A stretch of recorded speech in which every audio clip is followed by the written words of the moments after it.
దేవుని నానా విధములైన కృప విషయమై మంచి గృహ నిర్వాహకులయుండి ఒక్కొక్కడు కృపావరము పొందిన కొలది ఒకనికొకడు ఉపచారం చెయ్యాలి. ఉపచారము అంటే ఎవరు చేయగలిగిన సేవలు వాళ్ళు చేయాలి.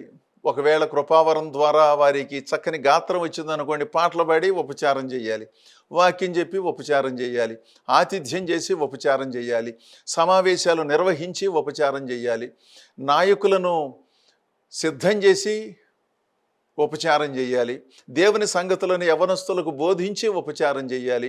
ఇలాంటి సంగతులలో ఉన్నతమైన భావజాలంతో మనందరం ముందుకు సాగాలి.